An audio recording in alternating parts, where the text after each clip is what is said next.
Maple Hollow, Pennsylvania. A quiet town where everyone knew everyone. The kind of place where neighbors waved from their porches and gossip spread faster than the morning news. That's why, when Emily Carter, a 32-year-old nurse at St. Luke's Community Hospital, failed to show up for her shift one crisp autumn morning, the entire town felt the tremor. Emily was known for her kindness. She volunteered at the church clinic, checked in on elderly patients after hours, and always wore a smile that made even the toughest nights in the ER a little easier. Her disappearance didn't make sense. Her silver Toyota Corolla was found 2 miles from her apartment, neatly parked by the side of a wooded trail, keys still in the ignition. Her phone was inside, but her purse was missing. At first, investigators suspected a random act of violence, a mugging gone wrong, or perhaps a predator passing through town. Flyers were printed, search parties organized. But as the days turned into weeks, and no trace of Emily was found, the town's sense of safety began to crumble. Detectives began digging deeper into Emily's life, and the perfect image began to crack.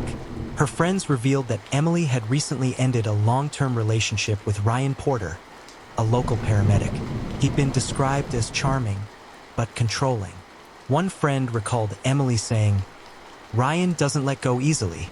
When detectives interviewed him, Ryan appeared calm, even cooperative. He admitted they'd broken up, but insisted he hadn't seen her in over a week. His alibi: he was on a late shift the night she vanished. Checked out. For a moment, he was cleared. Then investigators found something unusual. A second phone Emily had kept hidden. On it were dozens of messages from an unknown number, affectionate at first, then increasingly obsessive. The messages ended abruptly 3 days before she disappeared.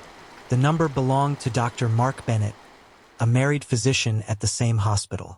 Dr. Bennett was respected, soft-spoken, with a clean reputation. When questioned, he admitted he and Emily had been close, but denied any wrongdoing. He said they'd agreed to end things so he could focus on his family. However, Emily's best friend told investigators that Emily had planned to confront Mark's wife the week she disappeared. She was tired of being a secret. For detectives, the timeline was tightening. Phone records placed Dr. Bennett's car near the wooded trail where Emily's vehicle was found.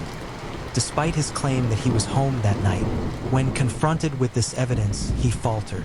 His story changed. He said Emily had asked to meet, and they argued.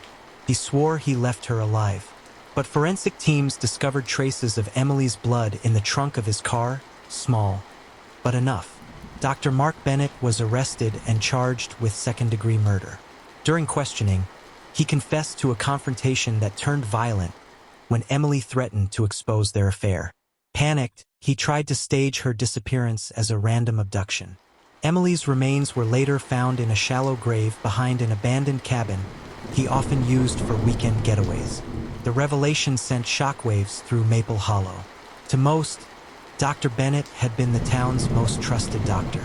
The idea that he could harm the nurse everyone loved was unthinkable.